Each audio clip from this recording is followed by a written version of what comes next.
Shalom pemirsa. Shalom pemirsa. Ya, jumpa lagi bersama dengan kami dalam suatu acara yang luar biasa, yakni Good News Program bersama dengan saya Daniel Hendrata dan juga istri saya Debbie Katarina. Senang sekali bisa berjumpa kembali dengan pemirsa setia dari Good News Program. Ya, pemirsa sekalian, tahukah Anda bahwa di dalam setiap kehidupan manusia ada tanggung jawab dalam setiap generasi, betul ya? Betul. Nah, saya mempunyai 2 orang anak dan juga tentunya ada generasi di bawah saya dan nanti ada generasi di bawah mereka lagi dan seterusnya dan seterusnya. Nah, oleh karena itu pemirsa sekalian, kami percaya bahwa setiap daripada generasi harus bertanggung jawab untuk mementorkan atau memuridkan generasi yang ada di bawahnya. Betul ya. Nah, hari kita akan menampilkan seorang narasumber yang luar biasa yang pasti akan menjadi berkat dan inspirasi buat Anda sekalian. Siapa, Dek? Risa Solihin ya. Wow. Dia seorang pembicara juga, Daniel ya. Hamba Tuhan senior dan Hamba Tuhan banyak senior. dikenal oleh berbagai macam kalangan dan kita percaya bahwa acara ini akan menjadi berkat luar biasa sekali. Ya, dalam satu topik yang menarik yaitu discipling generation. Nah, pemirsa, kalau ada di antara pemirsa yang memerlukan bantuan doa atau konseling, kapanpun juga Anda bisa menghubungi kami di nomor-nomor telepon yang tertera di layar kaca pemirsa sekalian. Ya, pemirsa sekalian, jangan lupa bahwa Good News Program dapat pula Anda saksikan melalui website kami yang ada di www.anugerah.net. Dan tentunya kita tahu bahwa kami pun punya Facebook. Anda bisa masuk ke fanpage daripada Anugerah Ministries. Anda tinggal ketik Anugerah Ministries, karena dari sana akan ada banyak artikel-artikel dan kemudian saat ini kami juga banyak sekali melakukan tayangan Facebook Live. Jadi Anda pun dapat mengikutinya langsung dan pasti akan jadi berkat untuk siapapun Anda yang menyaksikan dimanapun Anda berada, oke? Ya, tentunya pemirsa sudah tidak sabar ingin mendengarkan ulasan kami dengan narasumber kita hari ini tentang discipling generation. Oleh sebab itu mari sama-sama kita simak satu tayangan video klip yang berikut ini.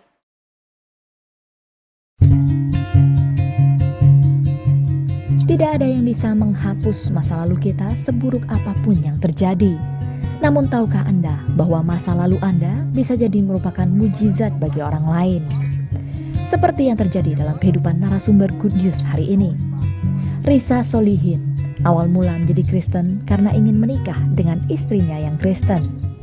Setelah menjadi pengguna narkoba dan hidup dalam pergaulan bebas selama 20 tahun, akhirnya di tahun 2000, suami dari Elsa Imelda ini memutuskan untuk bertobat sungguh-sungguh. Bagi ayah dari 2 orang putri ini, kekristenan merupakan usaha Tuhan untuk mengubahkan kehidupannya dan mengembalikan ketujuan orisinilnya Tuhan. Kini Risa merupakan gembala yang memiliki hati untuk menjangkau dan memuridkan generasi. Risa tahu pentingnya melayani generasi saat ini. Penasaran seperti apa kisah kehidupan dari seorang Risa Solihin? Saksikan sesaat lagi hanya di Good News Program. Di usia 12 tahun saya sudah ngedar ganja. Wow.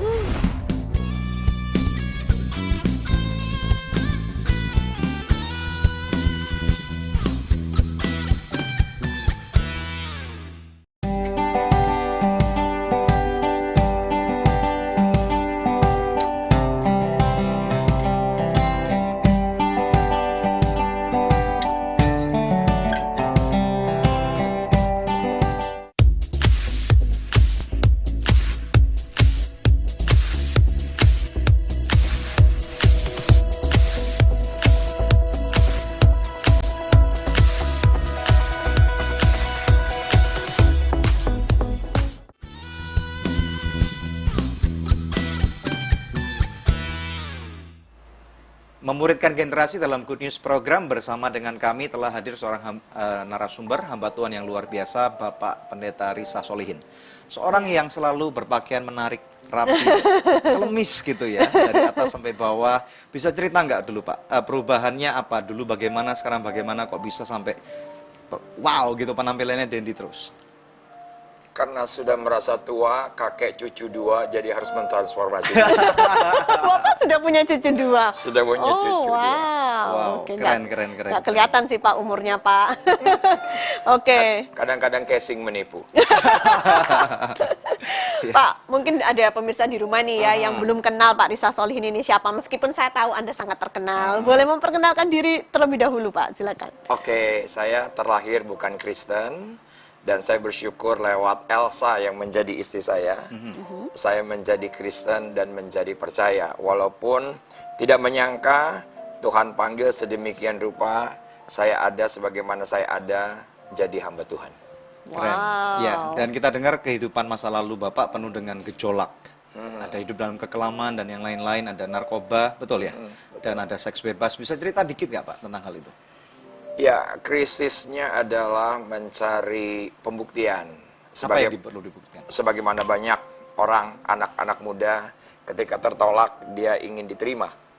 Dan dengan cara apa saja untuk diterima. Dan akhirnya yang menerima saya adalah sebagian orang dan membawa saya dalam kehidupan gelap sedemikian rupa. Di usia 12 tahun saya sudah ngedar ganja. Wow. Usia 12 tahun saya sudah menggunakan rohypnol, menggunakan dumolit, dan saya menggunakan narkoba intens selama 20 tahun. Wow. Oh, wow. Oke. Nah, titik balik kehidupan itu kemudian berubah dan bertobat apa? Suatu kali saya dipanggil oleh ayah kandung dari pendeta Dr. Insinyur Niko Nyoto Raharjo. Saya panggil Om Nyo, mentor saya, sahabat saya, kakek saya, gembala saya. Beliau sudah almarhum sekarang. Dan beliau mengatakan bahwa Riza keluar dari pekerjaan. Saya tidak menyangka bahwa itu adalah sebuah titik balik di mana ketika saya berkeputusan untuk keluar dari pekerjaan sekuler dan melayani Tuhan di Gereja Bethel Indonesia Sawangan, awalnya sebagai pendoa syafaat. Karena saya cuma berpikir jadi pendoa itu yang paling sibuk. Karena 24 jam. Oh. Kapan saja harus siap. Berbeda dengan pelayanan ibadah raya misalnya yang cuman Hari Minggu saja. standby hari Minggu saja. Jadi saya bangga sampai hari ini saya adalah pendoa syafaat. Oke. Dan karena shifting pergaulan itulah yang menentukan. Jadi beda pergaulan, beda result gitu ya. Tapi kan Jelas. orang ada beberapa kasus nih orang-orang itu kemudian beda pergaulan pun kemudian orang bilang bahwa narkoba ini dan seks bebas ini mengikat dengan luar biasa dan sangat sukar sekali untuk memutuskan mata rantai ini. Gimana? Saya setuju karena sifat narkoba itu berhenti dia menagih ketika kita sampai di liang kubur. Jadi selama kita masih hidup, narkoba yang masuk dalam darah itu akan tetap menagih. Ya. Dan saya bersyukur keputusan pemilihan Tuhan untuk saya ke lingkungan baru, lingkungan rohani, dan Allah adalah roh, di mana roh Allah di situ ada kemerdekaan. Amin. Betul. Dan semua karena kasih karunia. I see. Kalau sekarang Bapak sudah bersih selama berapa tahun, Pak? Dari tahun 2000 jadi 16 tahun. Udah 16 tahun. Nah, ini pertanyaan terakhir sebelum kita masuk ke topik. Ya. Bagaimana caranya Anda cut off relationship dengan teman-teman yang lama? Karena kan pasti mereka cari dong. Dan kemudian mereka masih ngajak having fun dan yang lain-lain. Kemudian para wanita dan yang lain-lain itu gimana? Ya karena mereka mendengar mungkin saya beralih secara drastis ke dunia rohani. Ya, Yang manapun mereka juga mungkin anti. ya anti, ya sulit juga untuk menerima, ya akhirnya ya Kaget. melepaskan. Oke. Dan pada waktu misalnya hari-hari ini misalnya kalau bertemu dengan mereka pernah Pak misalnya?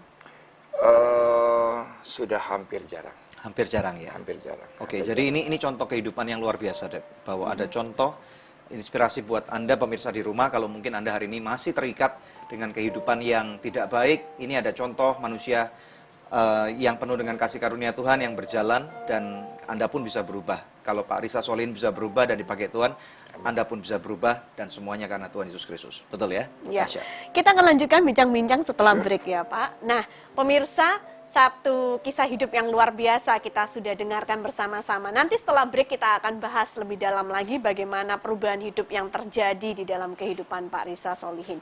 Tetap bersama kami hanya di Good News Program. Tidak ada yang salah dengan keadaan. Yang seringkali salah adalah reaksi kita.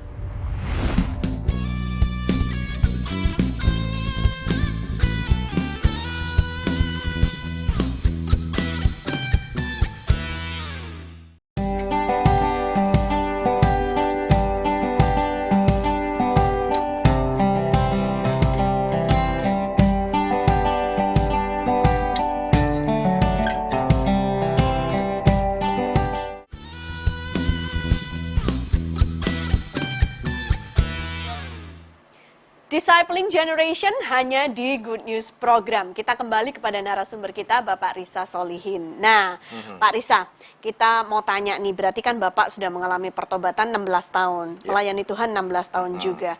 tentu ada banyak kisah-kisah hidup yang tidak terlupakan ya Pak. Ada sebagian yang bisa dibagikan di Good News, silakan Pak. Oke, yang paling sulit untuk dilupakan adalah ketika anak keempat saya untuk kali kedua meninggal. Untuk kali kedua maksudnya gimana Pak? Betul, karena setelah saya punya Belle, usianya Belle bulan depan 31, saya punya putra namanya Ezra dan meninggal. Wow. Tapi posisi ketika anak kedua saya untuk kali pertama meninggal, saya masih menggunakan narkotik. Secara agama, itu ya pantas-pantas lah. Maksudnya merasa mungkin karena ini perilaku kamu yang Berdosa, nggak baik. iya. gitu, Karena misalnya. tidak layak, tabur tuai, yaitu yang saya ngerti waktu itu. Tetapi ketika setelah saya pelayanan, saya sudah jadi gembala GBI Sawangan, malah anak keempat saya untuk kali kedua, namanya pun sangat luar biasa, Shalom, meninggal dunia. Wow. Itu agak sulit untuk diterima. Sakit apa Shalom Pak? Shalom usia 5 minggu, minum ASI, disendawakan, seharusnya ASI naik dan kembali turun ke perut, tapi beberapa tetes ke paru-paru. Konversi menjadi bakteri, konversi jadi virus, usia 7 minggu meninggal. Wow. Itu agak berat karena tadi kembali ketika anak kedua yang masih hidup dalam dosa. Saya berpikir sederhana, kok sudah hidup kudus, sudah melayani, sudah jadi berkat, Ya. sudah jadi gembala, ini kok masih tetap terjadi. Tetapi 1 tahun terakhir, Pastor Daniel sama Pastor Debbie, saya menerima firman dari Lukas 22. Tuhan tuh berkata kepada Simon, Simon, iblis akan menampi kamu seperti gandum. Dan Tuhan berkata, aku telah berdoa untuk engkau supaya imanmu jangan gugur dan jadi kekuatan bagi yang lain. Dan ayat di bawahnya ternyata, Tuhan Yesus berkata, hari ini ayam tidak berkokok sebelum engkau menyangkal aku 3 kali. Ya. Yang menarik adalah ternyata Yesus tidak berdoa agar ayam tidak berkokok. Jadi Yesus artinya tidak pencobaan akan berdoa. senantiasa terjadi dan Tidak ya. berdoa agar Petrus tidak menyangkal. Sepertinya ada pembiaran. Tetapi ada grand design yang kita tidak pernah tahu ujungnya. Ya betul. Yang adalah di mana Yesus di atas sana berdoa untuk semua kita agar iman kita tetap kuat. Ketika kita melewati test of faith. wow. Dan jadi kekuatan bagi yang lain. Tapi Pastor Henda dan Pastor Debbie, saya baru ngerti 1 tahun terakhir ini. Wow. Oke. Dan saya khotbahkan di mana-mana dan jadi kekuatan bagi banyak orang. Nah, pada saat Bapak mengalami 2 dari putra-putri Bapak harus meninggal ini, apakah pernah terlintas pikiran untuk meninggalkan Tuhan? Yang saya ingin katakan adalah doa Yesus di atas sana tidak gagal. Seperti Yesus berdoa kepada Petrus, agar imanmu tetap kuat dan jadi kekuatan bagi yang lain. Aku yakin di atas sana Yesus nggak bengong. Dia berdoa untuk aku. Sepertinya bukan lagi pilihanku, tapi pilihan Tuhan. Agar aku tetap kuat dan jadi kekuatan bagi yang lain. Walaupun memang benar secara prinsip dalam hidup saya, no turning back. Ya. Tapi pada waktu kasus itu terjadi, berapa lama diperlukan untuk Anda akhirnya bisa move on? Walaupun mungkin belum bisa istilahnya mengerti rencana Tuhan. Gitu. Oke, saya ingin langsung jawab. Hari Minggu Shalom meninggal. Hari Selasa, saya harus pimpin ibadah doa penghiburan untuk anak rohani saya yang anaknya meninggal. Wow. Sepertinya Tuhan memperhadapkan saya dengan sebuah pilihan bahwa sukacita itu adalah pilihan. Wow. Sukacita adalah pilihan. Karena itu mestinya saya sendiri lagi berduka, harusnya saya yang perlu dihibur, tapi saya harus memberi penghiburan pada orang lain yang berduka gitu ya Pak? Sepertinya diperhadapkan dan akhirnya saya jadi mengerti bahwa tidak ada yang salah dengan keadaan. Yang seringkali salah adalah reaksi kita. Itu dalam banget Pak. Tidak ada yang salah dengan situasi. Tidak ada yang salah dengan Tuhan. Karena kita tidak pernah tahu ujungnya. Yang kita pikirkan kan cuma hari ini. Betul. Iya, syat keren. Amazing. Nah Pak, kan sudah melayani 16 tahun ini, kalau kita flashback sebentar, Dulu Bapak emang punya terbayang gitu, punya cita-cita bakalan jadi pendeta suatu hari gitu Pak? Sama sekali tidak. Dan saya tidak akan pernah menambah jawaban saya. Sama sekali tidak. Puji Tuhan. Ada penyesalan mungkin? Ada. Kenapa? Saya menjadi hari ini dengan meninggalkan latar belakang saya. Saya tidak menyesal. Saya narkoba 20 tahun dan harus menuai secara kesehatan.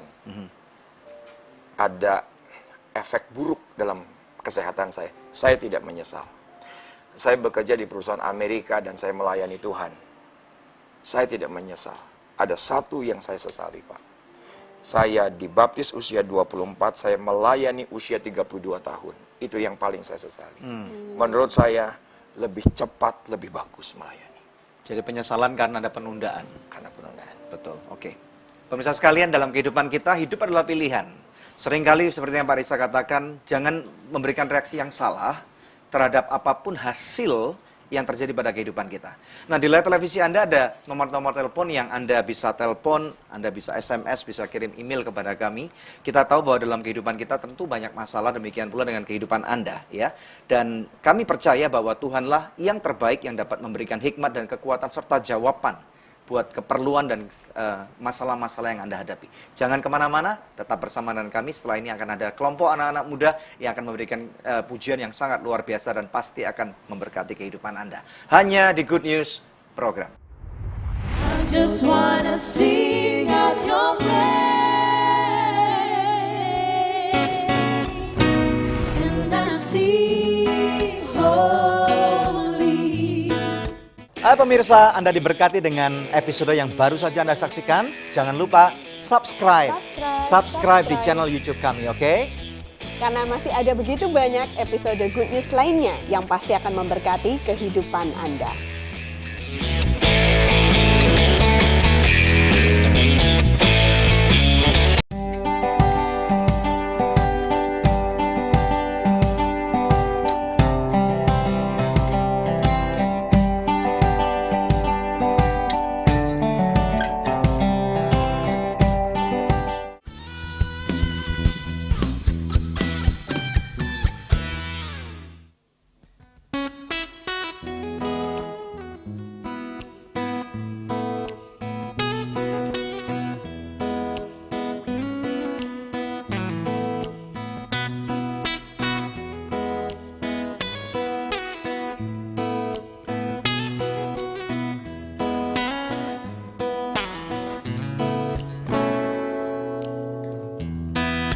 Though I cannot see the way, it's covered by the dark cloud. Yet I know for sure my life is in your mighty hand. When my strength has failed, my heart is overwhelmed. Yet I know for sure greater is He that is in me, and I sing holy to the one God Almighty. For I know you are the creator of heaven and earth. I sing to you and I shout glory to the one who owns it all. For I know you are the creator of heaven and earth.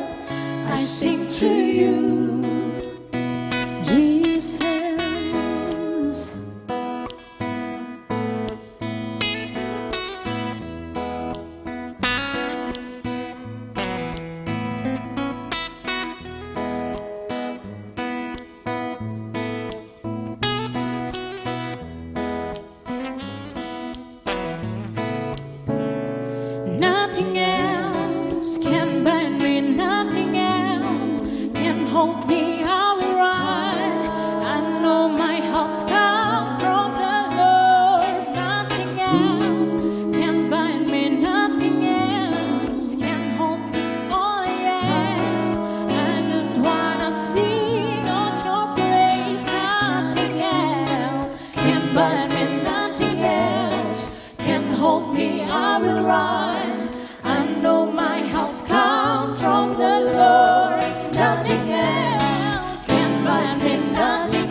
hold me all I am. I just wanna sing out your praise. And I sing holy to the one God Almighty. For I know you are the creator of heaven and earth. I sing to you and I shout glory to the one who owns it all. For I know you are the creator of heavens and earth. I sing to you and I sing holy to the one God Almighty. For I know you are the creator of heavens and earth. I sing to you and I shout glory to the one who owns it all. For I know you are the creator of heavens and earth. I sing to you, Jesus.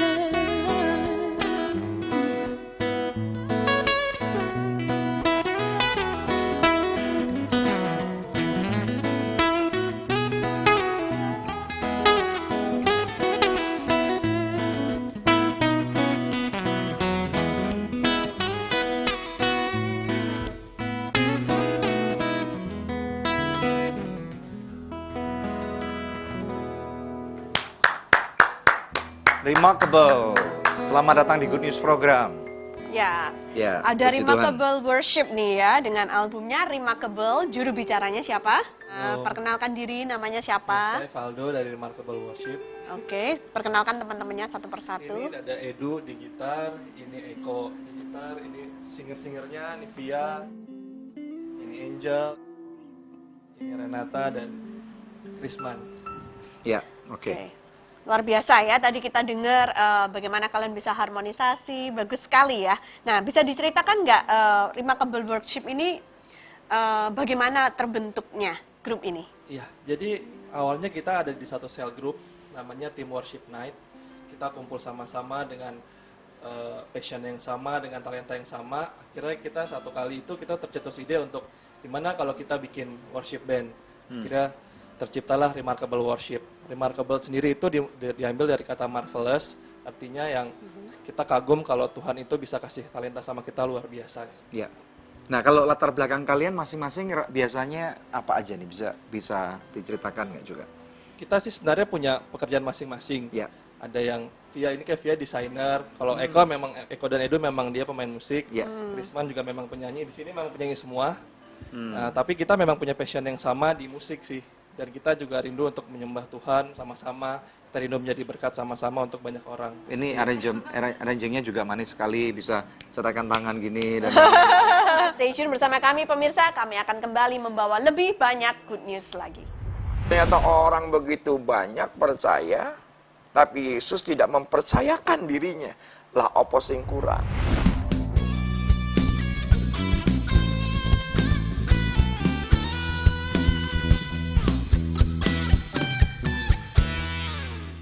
Hai pemirsa, Anda diberkati dengan episode yang baru saja Anda saksikan. Jangan lupa subscribe di channel YouTube kami, oke? Karena masih ada begitu banyak episode good news lainnya yang pasti akan memberkati kehidupan Anda.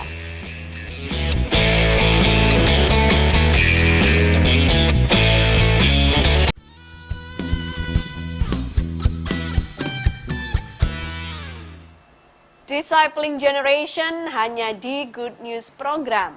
Kembali kepada narasumber kita, Bapak Riza Solihin. Pak Riza, hari ini kita berbicara tentang memuridkan generasi. Dan kami tahu bahwa ini adalah kerinduan yang Tuhan taruh dalam hati Bapak nih ya, untuk melayani generasi-generasi yang masih lebih muda daripada Bapak. Bisa Bapak ceritakan kenapa Bapak terbeban seperti itu? Tadi Pastor Daniel dalam opening mengatakan bahwa saya adalah speakers, dan oleh karena itu saya melihat banyak gereja yang mana ibadah umumnya ribuan, ibadah youth-nya belasan. Dan itu di mana-mana. Dan 3,5 tahun yang lalu tiba-tiba Gembala Rayon kami, Pendeta Insinyur Yongki T. Wijoyo berkata, Riza, kita fokus ke pelayanan anak muda. Walaupun saya merasa kita sudah lakukan banyak hal untuk pemenangan generasi, Ya. tetapi hasilnya sangat minim. Apa yang kira-kira menjadi penghalang waktu itu? Bukan waktu itu, tapi juga sekarang. Oh, sampai sekarang masih terjadi. Menurut aku adalah satu kata untuk Jakarta, macet. Macet. Saya kasih contoh sederhana. Kita bikin event besar di Senayan, undang orang Kelapa Gading. Mereka keluar Kelapa Gadingnya saja sejam. Sampai berjalan lagi 2 jam. Kita undang orang Puri Indah, sampai Tomangnya 2 jam. Dan sedangkan di satu sisi lain, di Kelapa Gading juga ada 300 gereja. Betul. Ya. Jadi memang itu sebuah kondisi real yang ada sekarang.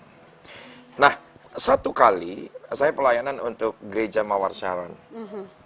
Gembalanya sahabat saya Pak Yusuf Sutanto. Dan saya diizinkan oleh Tuhan melihat bagaimana Army of God bergerak di Surabaya luar biasa. Betul. Youth-nya ribuan, teens-nya ribuan, young adult-nya ribuan. Dan Tuhan bilang bahwa Riza, ini akan terjadi di Depok, di Sawangan. Dan terus terang, saya terus bergumul keras. Rasanya sudah semua cara. Tapi tiba-tiba, Pastor Daniel, saya nerima firman di satu dini hari. Ya. Firmannya adalah, ketika pada saat Paskah, orang banyak mendatangi Yesus, di mana mereka percaya, tapi Yesus tidak mempercayakan hidupnya kepada mereka. Saya melihat kok ada missing ingredients. Padahal semua pengajaran berkata only believe, just believe. Ternyata orang begitu banyak percaya, tapi Yesus tidak mempercayakan dirinya. Lah opposing kurang. Itu pikiran saya. Kejadian 22, ketika itu di tangan Abraham sudah ada pisau, sudah ada kayu, sudah ada api. Ishak cerdas. Mana dombanya? Mana dombanya? Ada missing ingredients. Ya. Ternyata kita tahu yang missing adalah hidup yang dipersembahkan.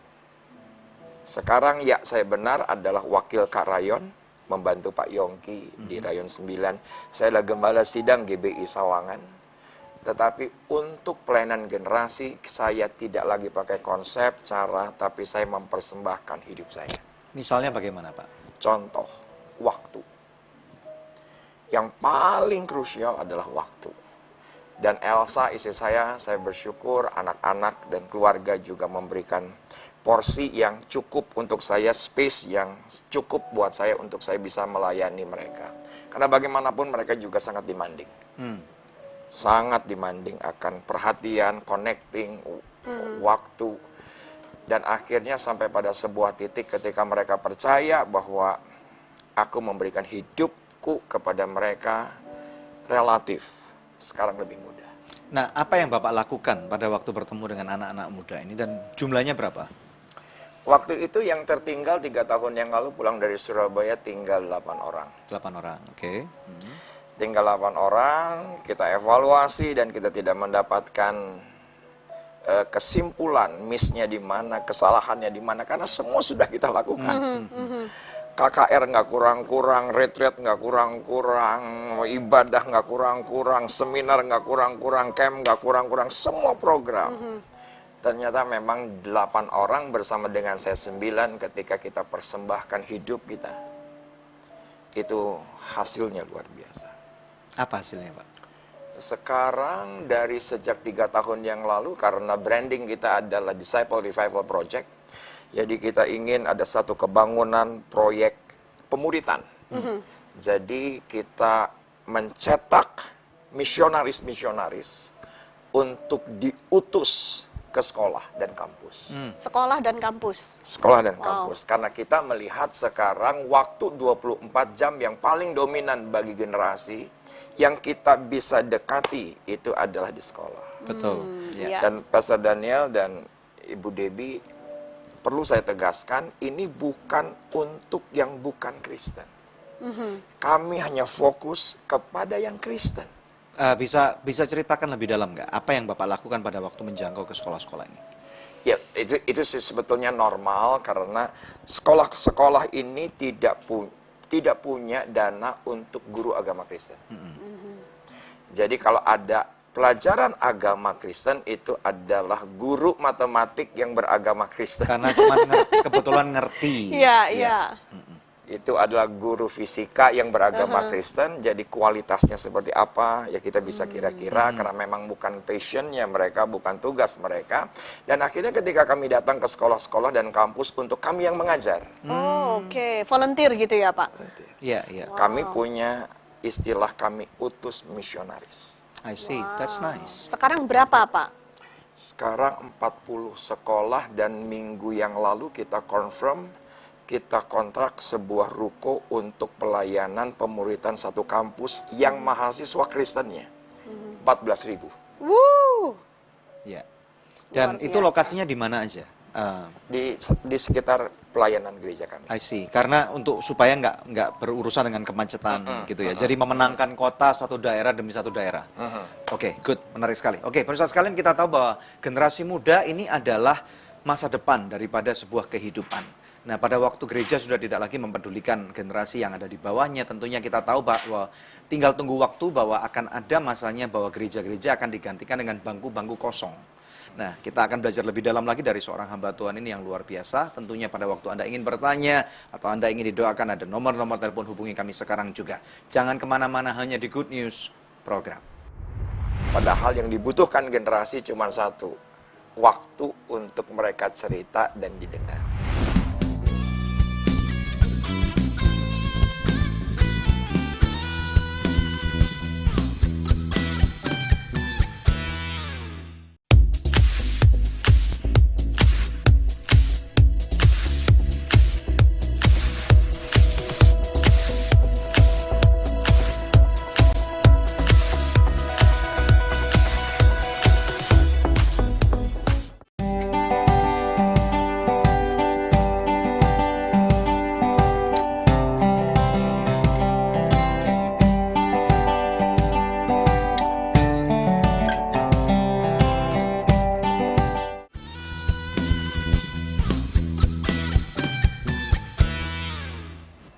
Discipling Generation bersama dengan kami di Good News Program bersama dengan seorang hamba Tuhan yang luar biasa yaitu Bapak Risa Solihin. Pak, kembali kepada topik yang kita bahas, Pak. Saya ingin tahu nih, Pak, menurut Bapak menjadi relevan buat anak muda, itu caranya bagaimana? Saya berpegang dengan satu ayat firman Tuhan, yaitu adalah usia kelahiran Yesus dicatat. Usia Yesus ketika 8 hari dicatat. Betul. Tapi setelah itu hilang. Sampai dengan usia 12 tahun. muncul 12 tahun, bahwa dia semakin besar, semakin kuat, dikasihi oleh Tuhan. Tapi setelah dia muncul di bait Allah, tiba-tiba dia hilang kembali sampai usia 30. 30 tahun, ya. Yang tambahannya cuma satu, Ibu Debbie. Yaitu bahwa Yesus semakin besar, semakin kuat, persis seperti waktu dia 12 tahun.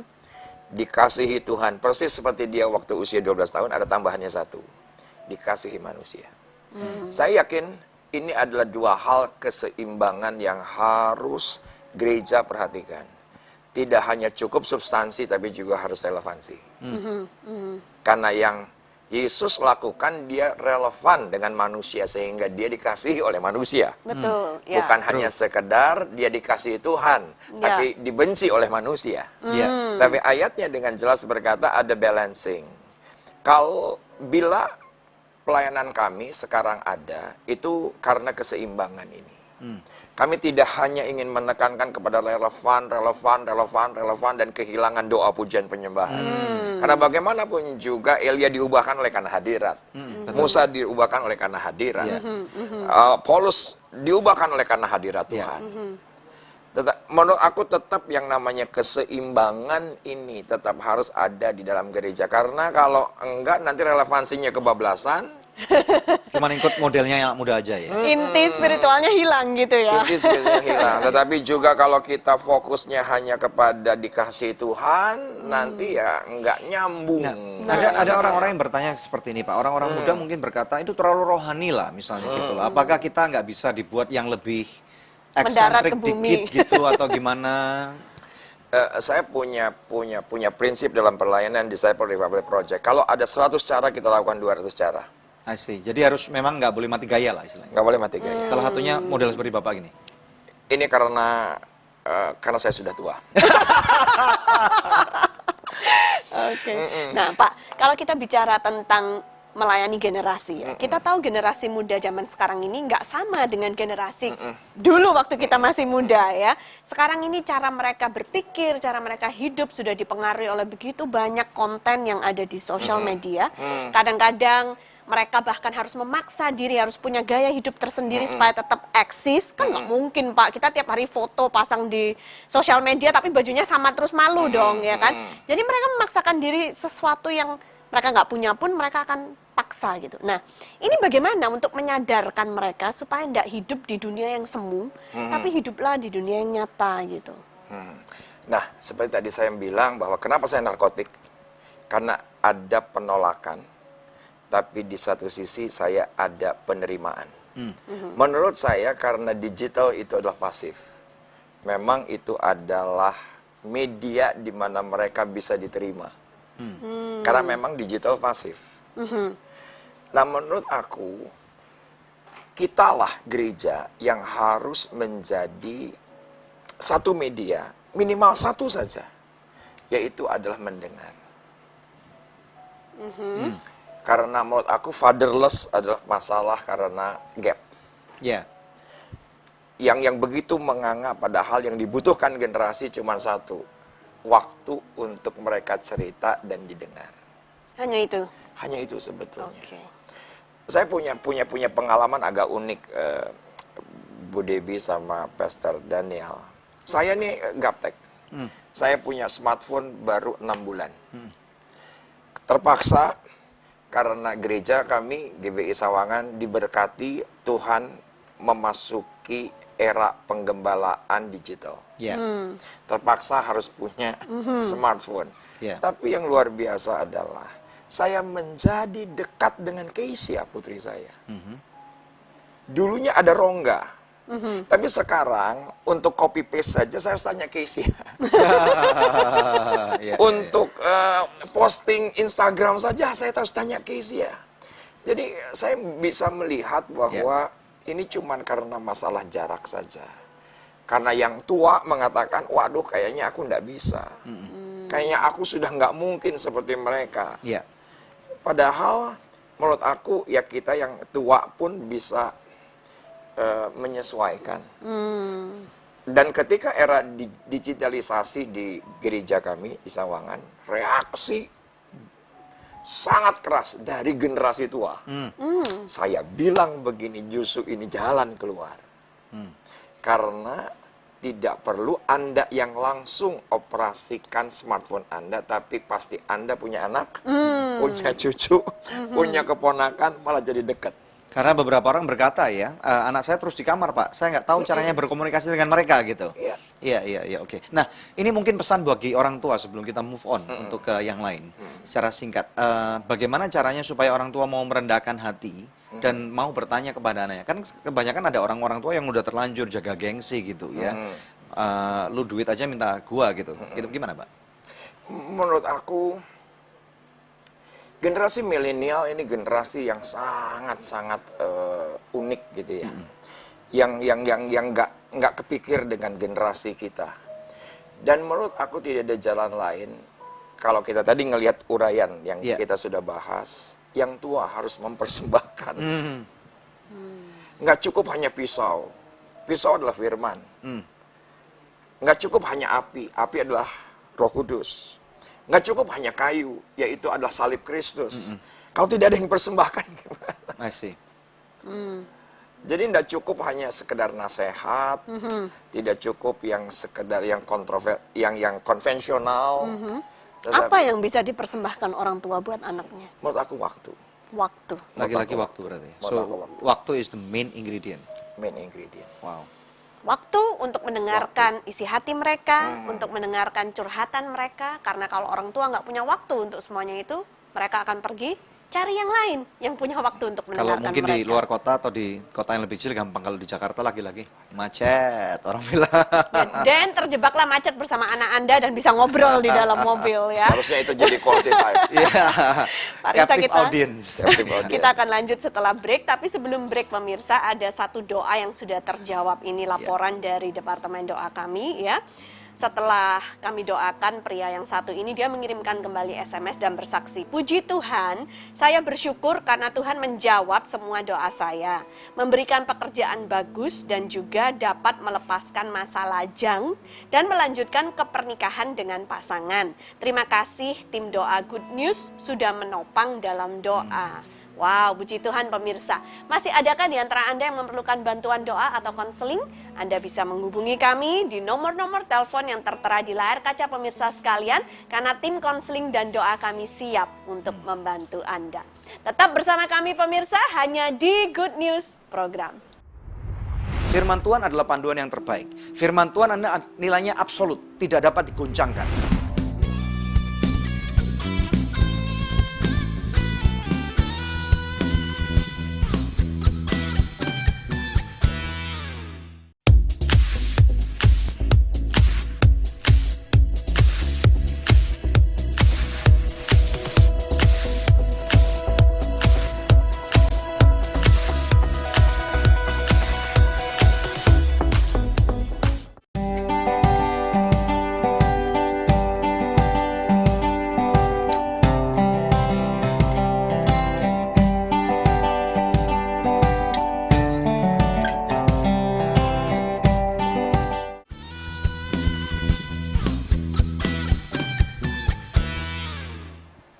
Discipling Generation di Good News Program. Kembali kepada narasumber kita, Bapak Risa Solihin. Pak Risa, adakah kata-kata dorongan yang bisa Bapak berikan kepada pemirsa di rumah yang sedang menonton, baik kepada orang tua maupun kepada anak-anaknya, kepada generasi mudanya, supaya nggak ada lagi yang namanya gap generasi, gitu, supaya mereka bisa mempunyai keluarga yang solid dalam Tuhan. Silakan, Pak.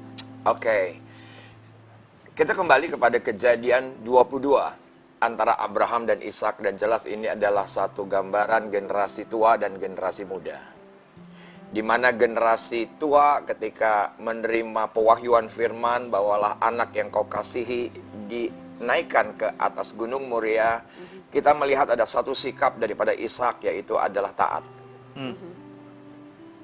Apapun yang diputuskan oleh orang tuamu, apapun yang diputuskan oleh generasi yang ada di atas kita, saya berpesan kepada teman-teman muda agar punya hati taat, punya teachable spirit, punya roh yang mau diajar, yang tidak memberontak. Tetapi yang menarik adalah ketika di tangan Abraham ada pisau akan disembelih, Alkitab berkata ada suara dari atas yang berkata, jangan bunuh anak itu dan jangan kau apa-apakan dia. Dan Alkitab berbahasa Inggris berkata setelah itu satu kalimat indah, yaitu "No, I know". Sekarang saya tahu, kata Tuhan. Dan ketika dia berkata "No, I know", ayat selanjutnya persediaannya dinyatakan, domba itu tertambat. Di ayat selanjutnya Abraham berkata, inilah dia Jehovah Jireh, Allah yang menyediakan. Satu kata kunci yaitu "No, I know". Tetapi yang menarik adalah buat saya, ketika di tangan Abraham ada pisau, kita harus bersyukur hari ini Abraham mendengar. Karena kalau Abraham tidak mendengar, Ishak mati. Habis. Oke. Oh, jadi pesan kepada orang tua harus mendengar Iya, ini ya. mendengar. Anak Karena harus kalau taat, orang tua mendengar. Abraham tidak mendengar, Ishak mati. Oke. Tidak ada Ishak, tidak ada Yakub, tidak ada Israel, tidak ada Daud, tidak ada Yesus, dan tidak ada Anda dan saya hari ini. Ya. Wow. Semua karena Abraham mendengar. Kita akan kehilangan generasi anak-anak kita.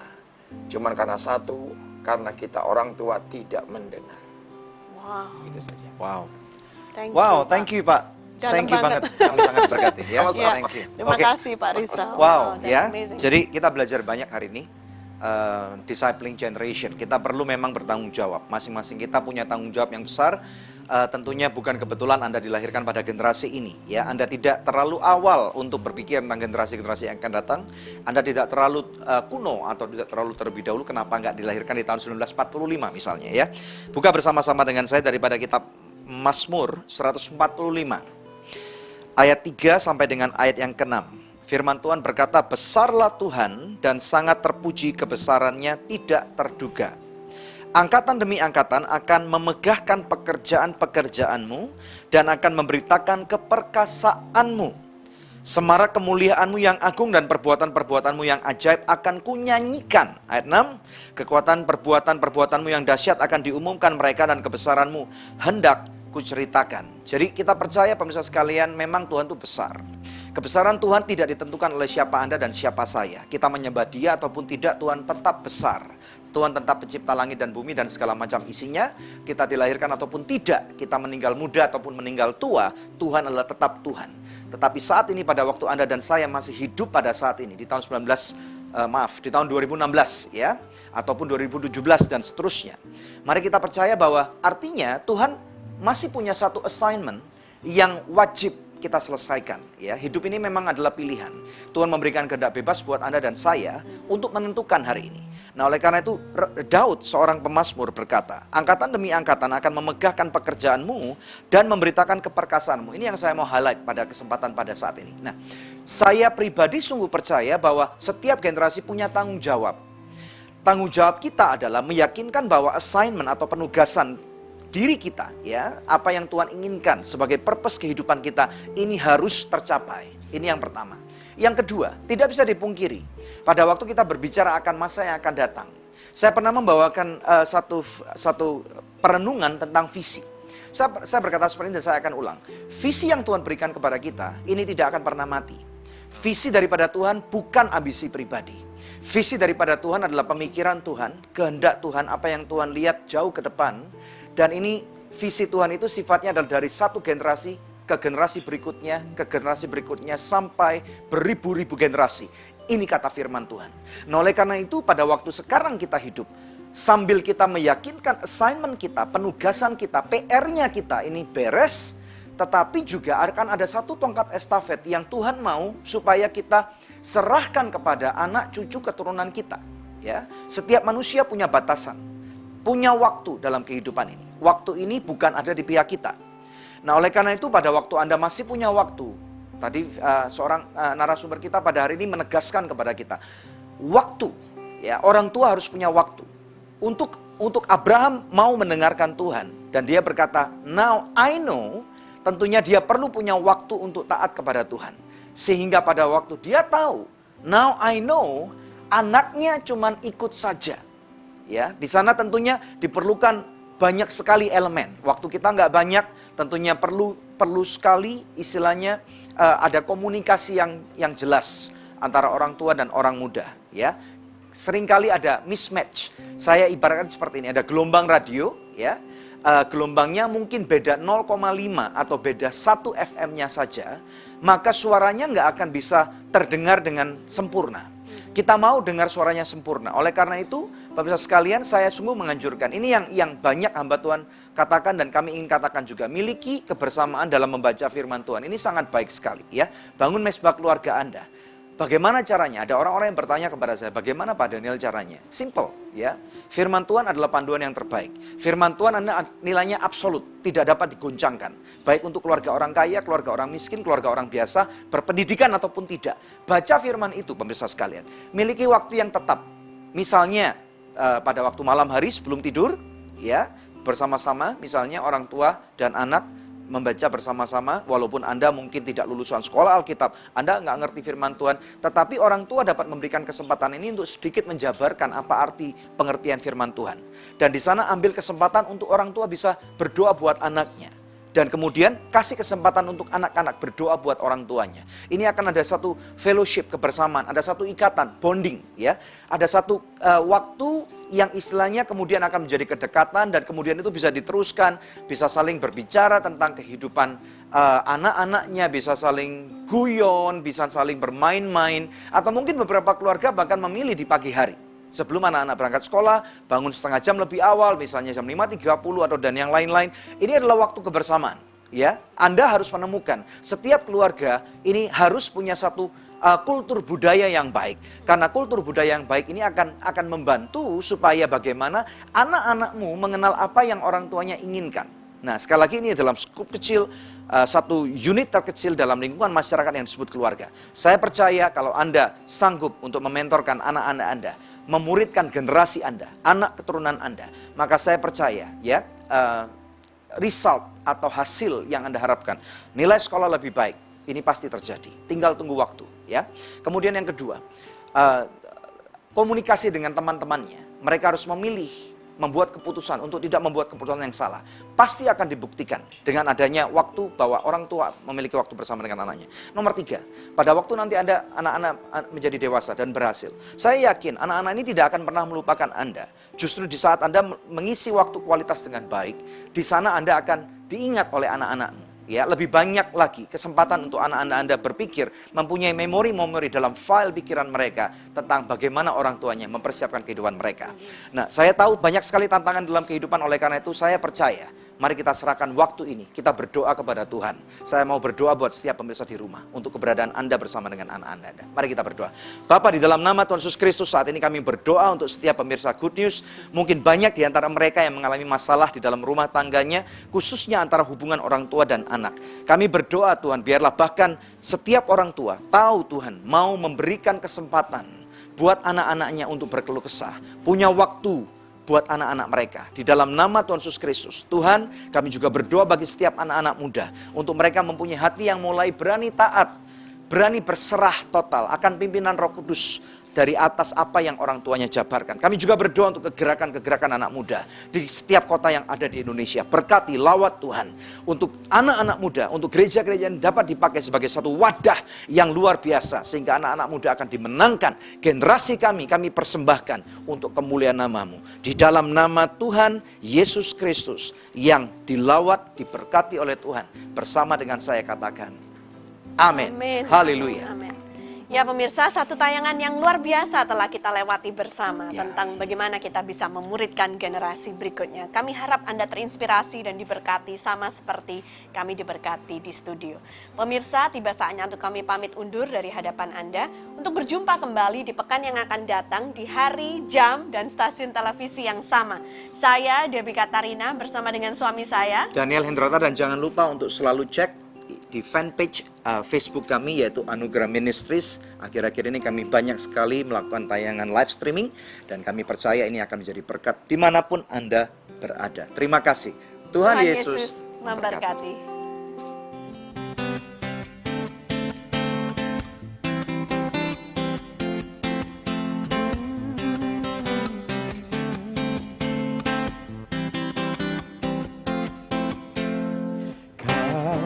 Kekuatanku, Kau perlindunganku, Kau kota bentengku, Kau tempat perteduhanku, Kau memberiku Roh-Mu untuk kalahkan musuhku. Tak akan takut sebab Allah ada di pihakku. Serukan nama Yesus mulia, dengan iman bukan taklukkan dunia. Ku berdiri sebagai orang pilihan, nama Yesus ditinggikan.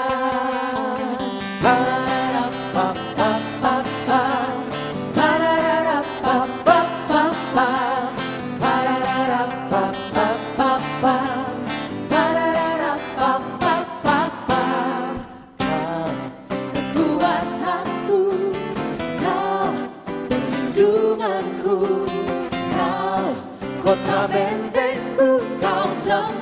perteduhanku, Kau memberiku rohmu, ku kalahkan musuhku.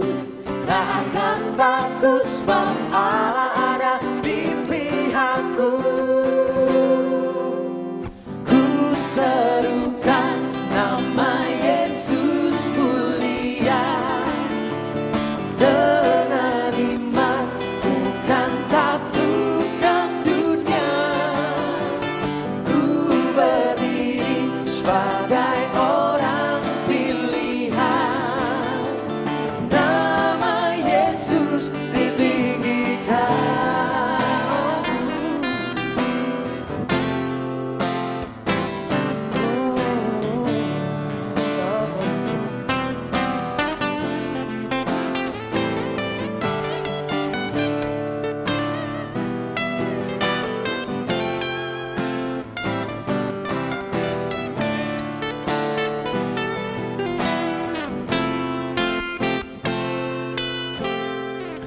Serukan nama Yesus